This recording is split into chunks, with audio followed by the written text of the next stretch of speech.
Hey everyone, today we're going to talk about expected value. This is going to build off of lesson one. So if you haven't watched lesson one yet, I would go back and complete that before moving on. Because even right away, we're going to take that problem we did at the end of lesson one and we're just going to build off of it. So if you remember this problem, they gave us this function and we were asked to find k and create the table of probability distribution of u. So if you recall, this was our probability distribution, and we're going to use it in a couple more pieces. We're going to add to this problem. So part A is the same thing we did last time. So we're not going to redo that. We're going to use our probability distribution that we already got, but we're going to add in parts B and C here. So let's look at part B. In 100 trials, calculate the expected value of each possible outcome of U. So we've done this before, but just to give it a little formal definition, we're going to use this formula that we're going to take the number of trials, so in this case 100, and multiply it by the probability of each occurrence. So remembering that this was our probability distribution. And when we're trying to find the expected values of, let's say, or the expected number, of, let's say, u equaling 4, I would take the probability of u equaling 4, which was the one-fifth, multiplied by the number of trials, so 100. So 1/5 times 100 means that out of 100 trials, I could expect a 4 to happen 20 times.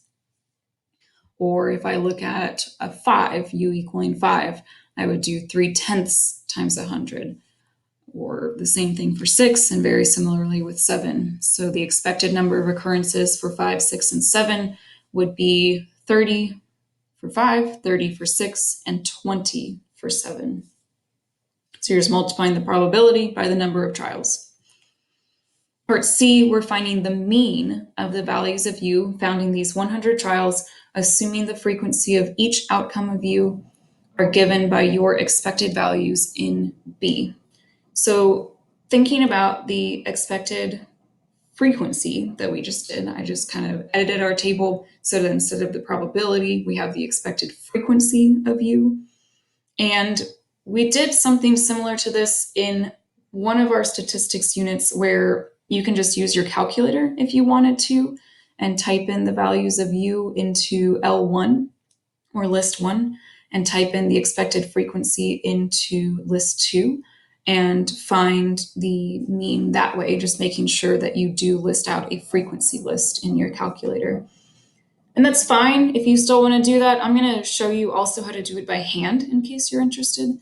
So what your calculator is doing when you ask it to perform that function, it's taking each each value, multiplying them by their expected frequencies, and then still dividing by the total number. So it's going to look a little bit crazy, but just be prepared. So we're taking each expected frequency, so 20, times its value of 4, plus the expected frequency 30 times its value of 5, same thing with 30 times 6, and 20 times 7. And we're dividing by the total number of trials, in this case 100. So we have 550 divided by 100, or 5.5. If you did it in your calculator correctly, you should get that same answer for the mean. All right, so in terms of discrete random variables, that mean can also be called the expected value in general, not for each individual outcome, but just for the expected value of the entire table, or the discrete random variable in general. Just a note that in problems, either in IB problems or in problems that we give you, you'll see them asking you to find this several different ways. You could see them saying just find the expected value.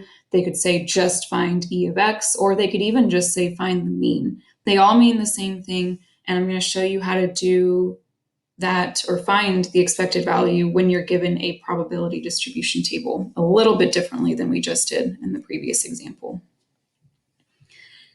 So in this example, a news agent in Oxford takes delivery of 6 copies of a Scottish newspaper each Sunday.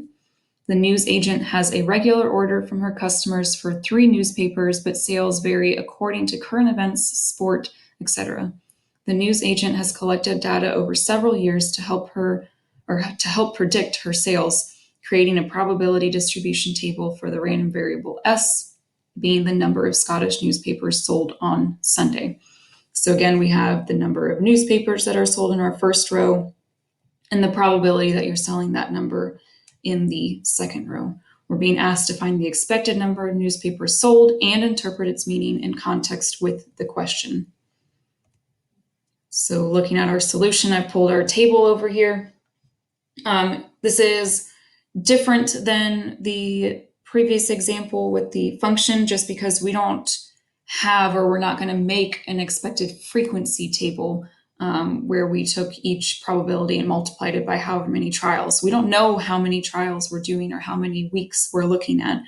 So instead of doing it that way and finding the mean, similarly, we're still going to use multiplication in the sense that we're going to take each instance, so in this case 2, or each outcome, and multiply it by its probability. So I would do 2 times 0.05, 3 times 0.39, et cetera, et cetera. So you're multiplying the columns together, and then we'll add up all 5 products. So again, using that formula that we had seen a couple slides ago, and then just doing that multiplication. So the S times the probability of S happening, and that summation symbol, meaning we're adding them all up. So our expected value would be 3.83. What does that mean? That means on average, the news agent should expect to sell more than 3 newspapers, although 3 is the most likely outcome. And we're saying that last piece, 3 is the most likely outcome, because even just looking at your probability, it has the highest probability. So that's why we're saying that.